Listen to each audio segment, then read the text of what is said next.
Hello everyone, welcome again to my channel. I am Anuradha Kashyap, your biology mentor.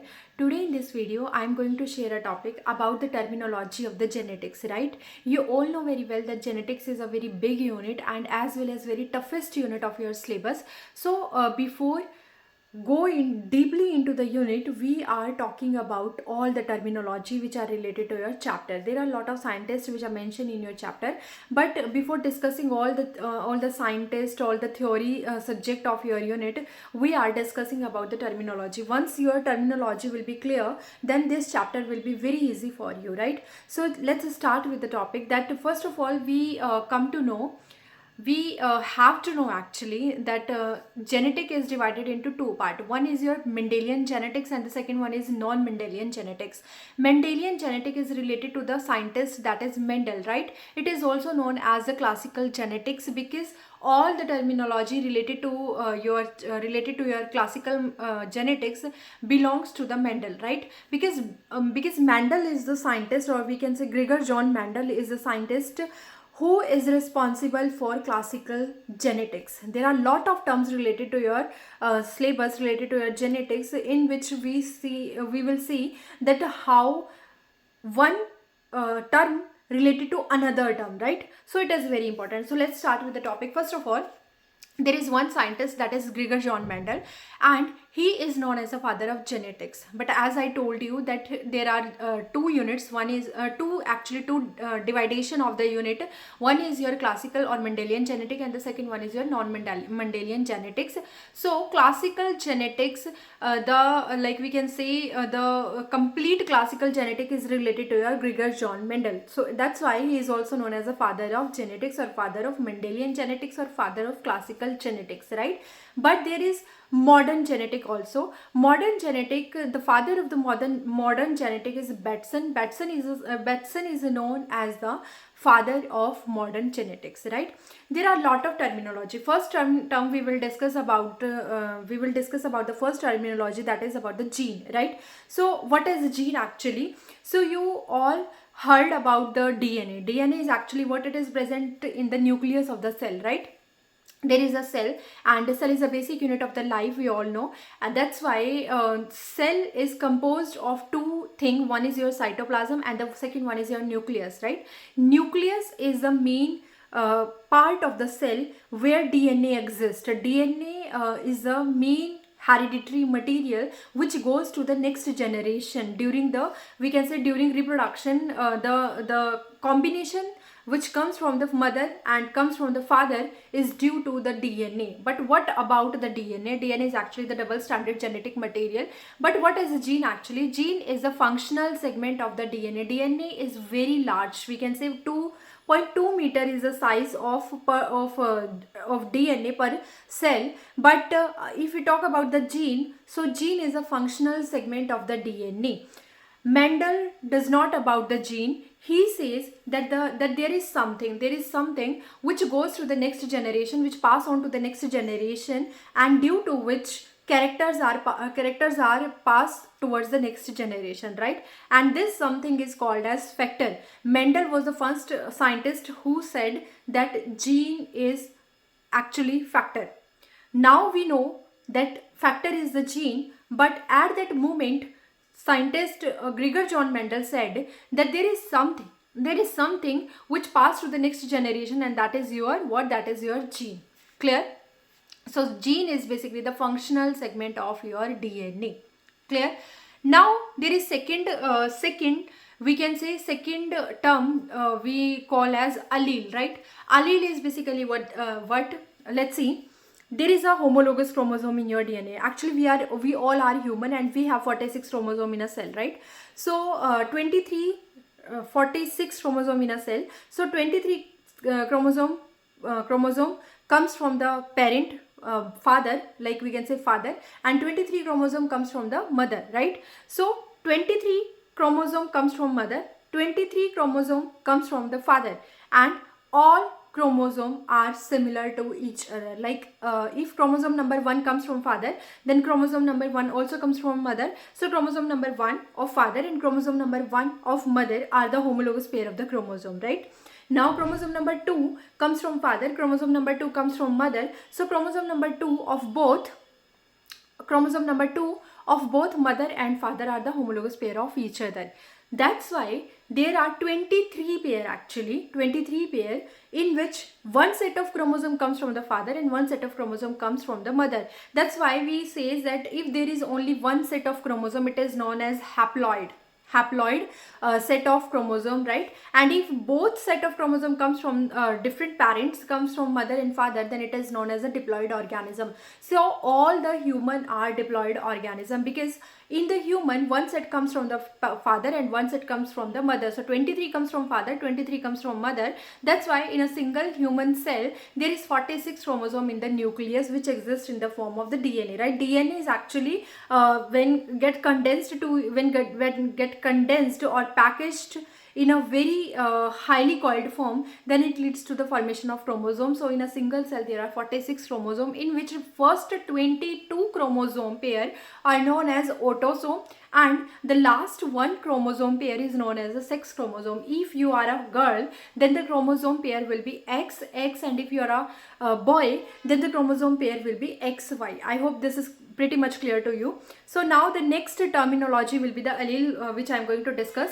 Like, as I told you that there is homologous pair of chromosome, right? So let's suppose we are discussing about the 21st chromosome, right, which is a autosome.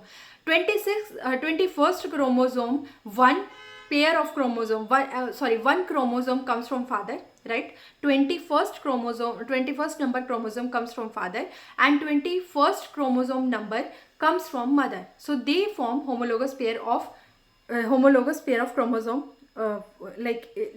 They both will form homologous pair of chromosome, right? So this is completely easy to know that one comes from mother and one comes from father, and they are making a homologous pair of each other. Clear? Now there is functional segment of the DNA, which is known as a gene. So there are lot of gene present over 21 number chromosome. Clear? So father, the chromosome which comes from the father, 21st number chromosome which comes from the father, it contains lot of gene.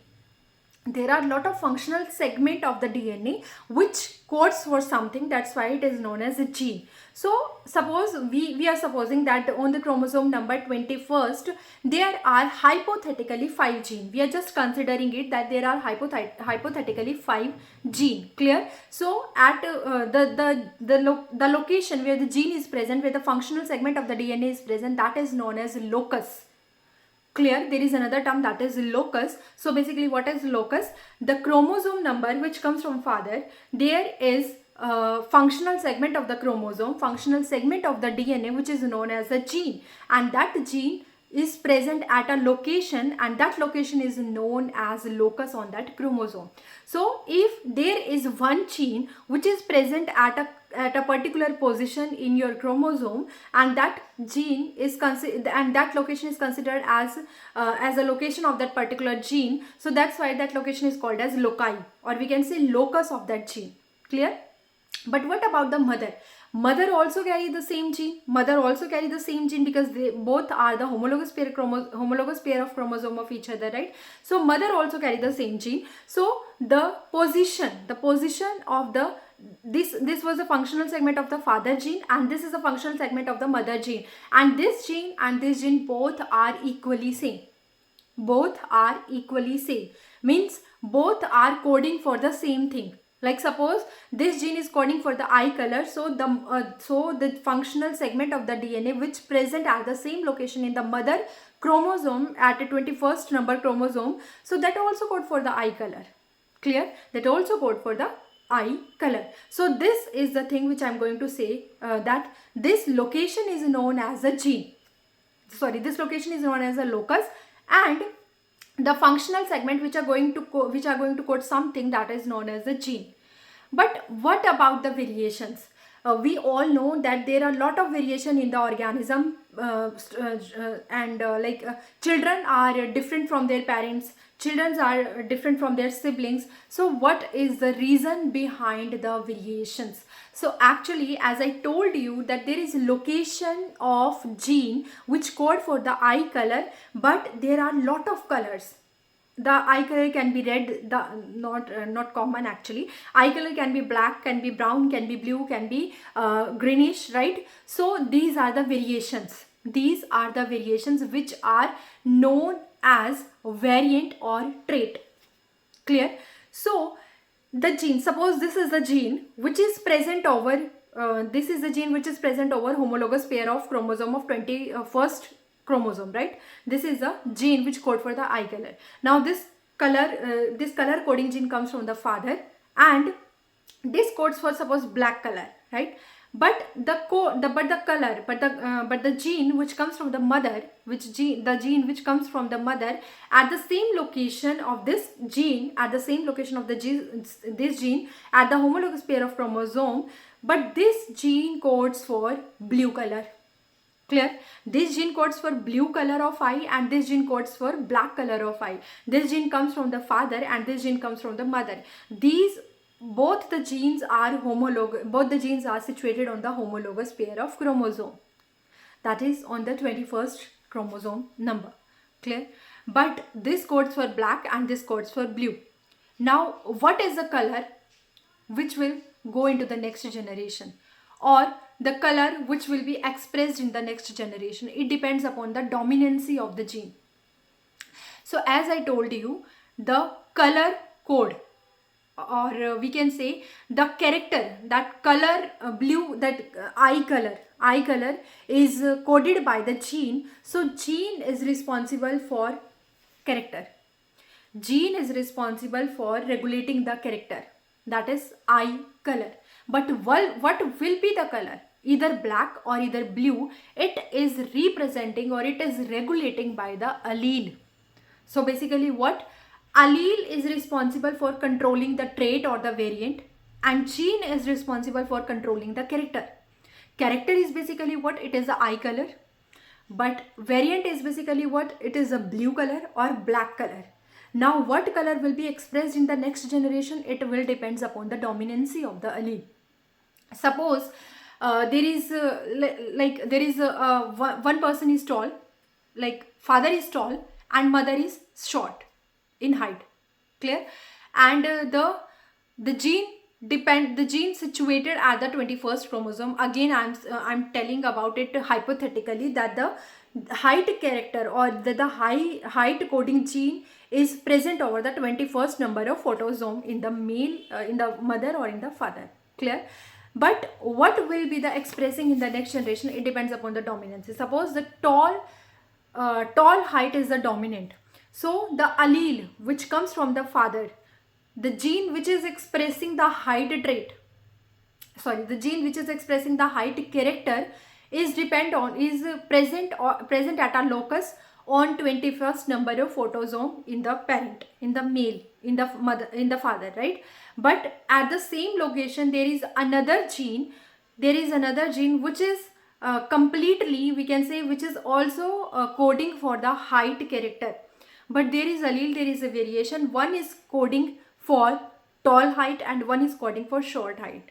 Tall height is coding by the we can assume that by capital T, and short height is defining by the small t.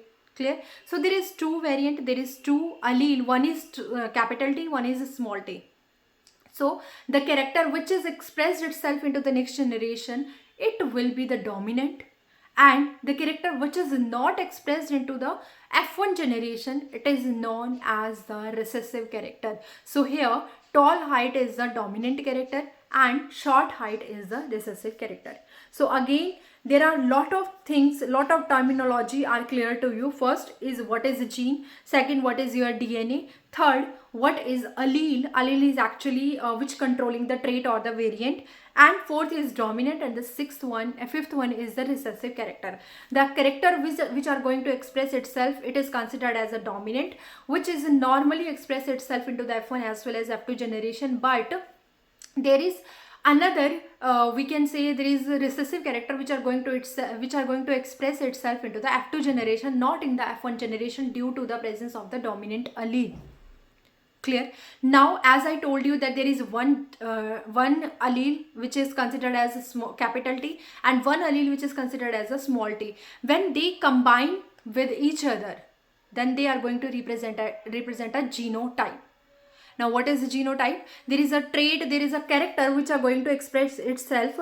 It is symbolized in a words, or we can say it is symbolized in the alphabet condition. It is known as the genotype. Like here, capital T is for the dominant character, that is the tall height, and the small t is responsible for the short height. So capital T and the small height, they are going to make a combination, and that is known as the genotype. In a human, in a single human, there are only two alleles which are going to express a character, which are going to express a variation, which are going to express a variant, right? But in a human, there are lot of alleles. There can be lot of alleles for a single gene. For example, as I told you that from the father, black color variant is coming to the next generation, and from the mother, it is the blue color of the eye which coming for the next generation, right? But there are only two variations. But in a single human, there are only two allele combination is possible. But in a population, there are lot of alleles. Allele can be blue, allele can be greenish color, allele can be red color, allele can be like gray color eye, right? So, but in a single human, there are only possible combination is of only two allele at a single time. And the allele which will be dominant, and that will going to express itself into the next generation, and that combination is known as the genotype. And the expression which can be shown morphologically, which can be shown from the outside, it is known as the phenotype. So the character is decided by the genotype, and the expression which are which can be seen is known as the phenotype. Tall height and short height is representing by a genotype that it can be TT, or it can be T, or it can be capital T, or it can be capital T small t, if it is your large height, or we can say if it is your tall height. Because in this, capital T is dominating over the small t. Small t is representing the recessive condition, but capital T is representing the dominant condition. So there are three possible combinations are present. One can be capital T, if father also carry the capital T allele, and mother also carry the capital T trait, capital T allele, then in that condition, the expression will be the tall height. Clear? And the combination capital T and capital T, this combination is known as actually the homozygous dominant condition. When the same allele comes together and made a combination, that is known as a homozygous condition. Clear? So capital T, if on the father chromosome there is capital T, and on the mother chromosome there is again capital T, then this possible combination is known as capital T genotype, and this is homozygous dominant character. Homozygous dominant phenotype, like genotype, right? And if there is capital T comes from the father, and small t comes from the mother, which is recessive actually, but the expression will be the tall height due to the presence of the dominant allele, then this condition is known as a heterozygote dominant, or we can say this condition is known as heterozygote, because there is a different alleles are present at the same location. One is responsible for the dominant character and one is responsible for the recessive character, but the expression will come outside, that will be the dominant, because there is presence of the dominant allele which comes from the father, right? So the height will be tall, and this genotype is known as the heterozygote because both different alleles are present at the same location. But what about the recessive character? Actually, when small t comes from the father and small t also comes from the mother, then this combination is leads to the small t homozygous recessive condition, and the phenotype will be the short height. Why? Because there is no presence of the dominant allele, and if there is absence of dominant allele, then recessive allele will express itself. That's why the phenotype will be the short height. Clear? So now there are a lot of terminology which are clear to you. First is the gene, second is the genotype, third is your phenotype. Genotype, actually the possible combination of the allele. Phenotype is phenotypically you can see that morphologically you can see what is the character expressing itself into the next generation. And what is allele? Actually the variant form of the gene is known as the allele. If both similar allele comes together and made a combination, then it is known as a homozygous condition. Whether it is dominant or recessive depends upon your allele combination. Clear? And there is another condition that is known as the heterozygote, in which one allele can be dominant and one allele can be recessive. Clear? So these all are the terminology which are very easy to know. Now there is another condition that is hemizygous. Again, I am going to repeat. There is another condition that is hemizygous. Hemizygous is actually what? In which it is actually related to the sex chromosome, that is the 23rd pair of chromosome, in which if there is female, suppose there is female, then there is one X chromosome which comes from the father and there is another X chromosome which comes from the mother. So the allele position on this chromosome can be will be same, but the variant can be different, right? A gene can be same, gene will be same actually, but the variant can be different. But if there is one X chromosome from the female and one Y chromosome from the male, so Y chromosome structure is totally different from the X chromosome. So all the genes which are present over the X chromosome, that will not complement over the Y chromosome. Y chromosome have their different kind of expression, different kind of genes, different kind of alleles. That's why there is no another, or we can say there is no same chromosome, same homologous pair of chromosome, there will be no same chromosome from the father. So that's why the gene which will be present over the X chromosome which comes from the mother in the male condition, in the male child, the chromosome have their single set of genes. There is no complementary genes over the Y chromosome. So in that condition, the allele is known as a hemizygous condition, because there is only one chromosome is present and the set of gene which are present over the X chromosome, they are not complement with the genes which are present over the Y chromosome. That's why this condition is known as the hemizygous condition. And it is present only in the male condition when there is a formation of a male child. Clear? Now there is another terminology which is known as a hybridization. Actually, what is hybridization?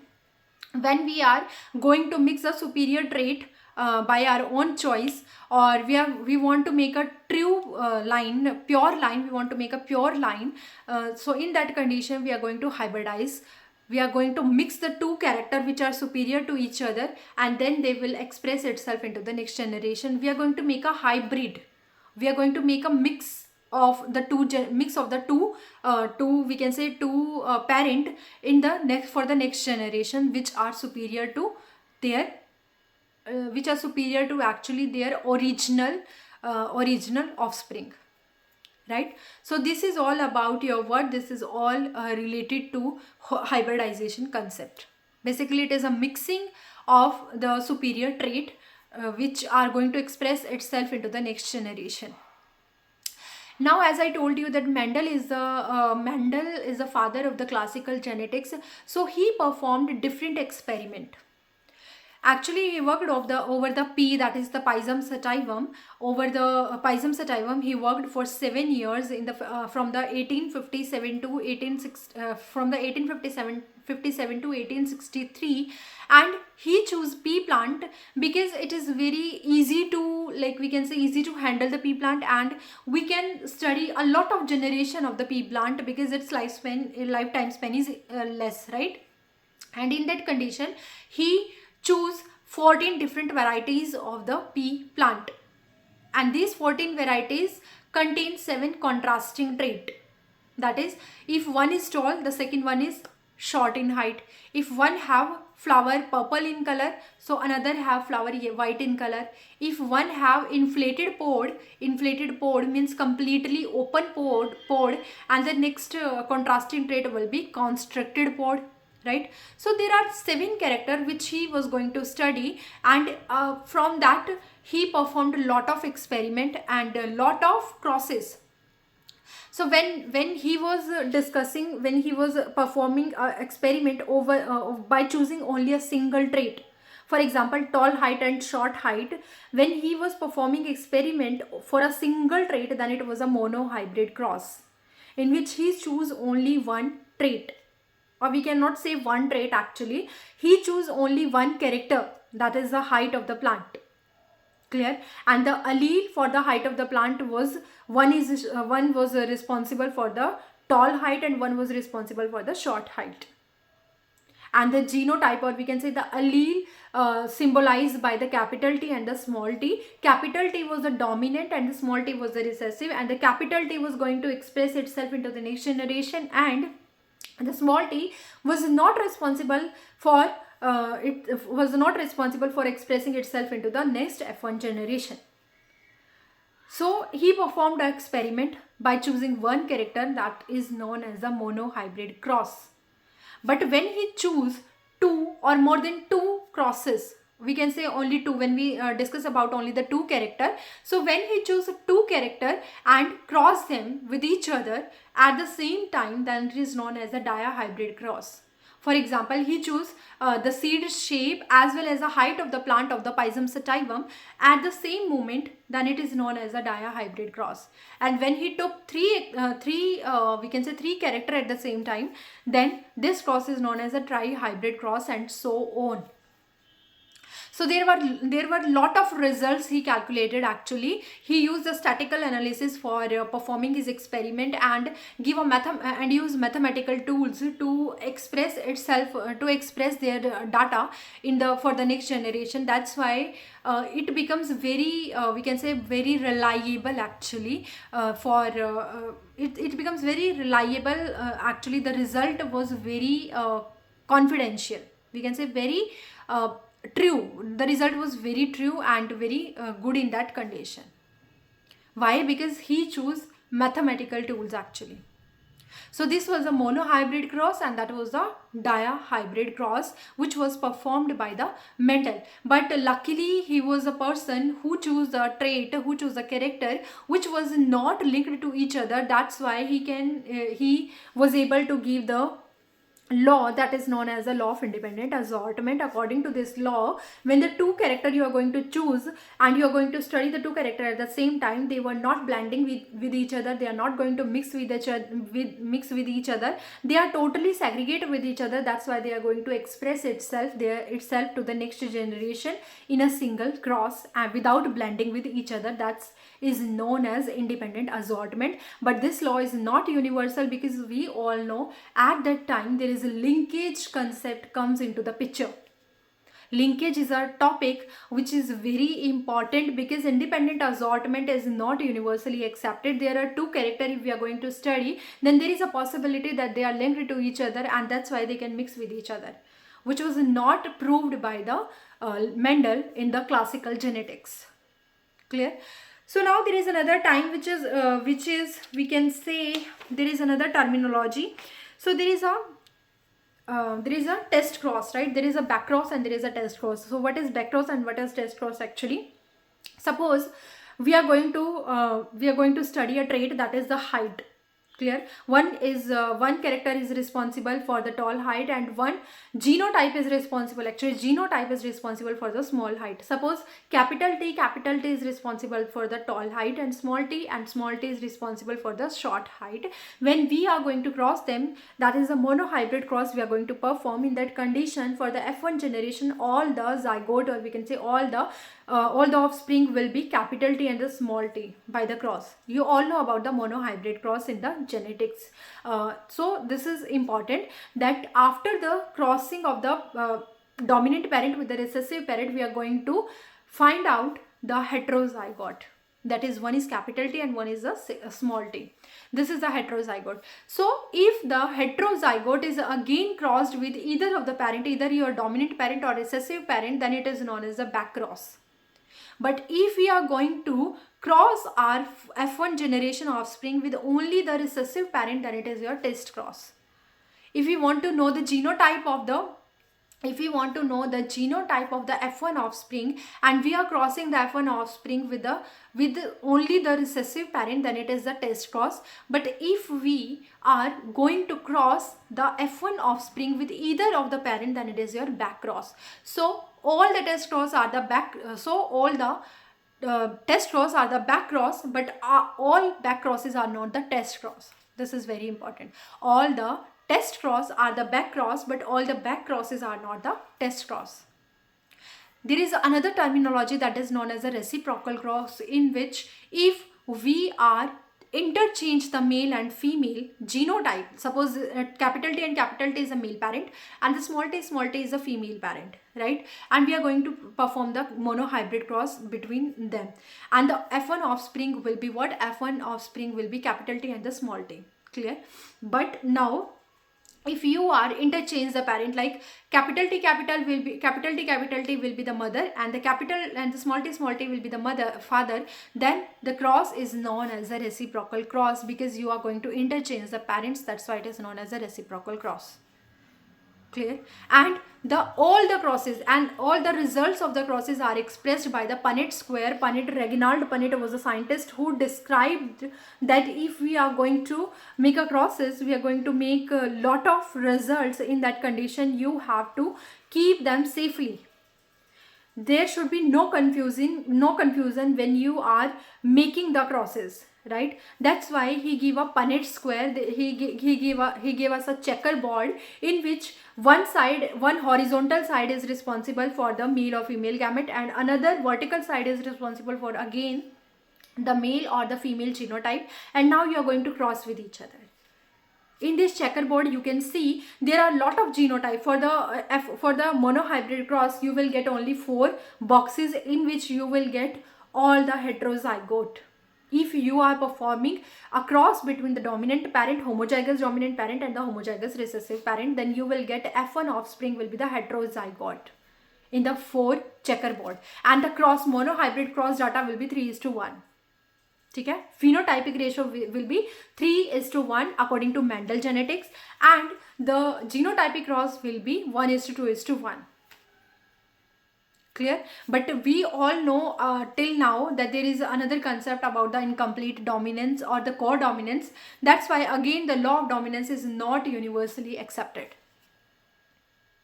Clear? So Punnett square is a checkerboard in which we see that all the results are clearly mentioned by the crosses. Either it is your monohybrid cross or dihybrid cross. In the dihybrid cross, you will get at least 16 boxes, and the data will be, and the phenotypic ratio will be 9:3:3:1. That is the 3:1 ka square, 3:1 square, right? So I hope this is clear to you. Now there is another terminology. So there is another terminology which is known as a genome. Genome is actually the haploid set of the chromosome. Suppose we are human and we have 46 chromosome, in which 23 chromosome comes from the father and 23 comes from the mother. So the set that is the 23 chromosome is known as the genome. That is the haploid set of the haploid set of the chromosome is known as the genome. And what is gene pool? Total sum of genotype of all the genes in a population is known as the gene pool. So I hope this video will helpful for you, because all the terminology are completely clear to you in this video. So the students who want to know about more in the genetics, please comment me in the description box. And if you want to write anything, if you want to discuss anything with me, then please join my channel, my Telegram channel, and the link will be given in the description box. So please join that channel. And there is one short NEET for biology, one short biology for the NEET. So you can see the playlist in the channel, and comment me there if you want any kind of suggestion. I hope you will enjoy the video. So stay tuned with me. Thank you.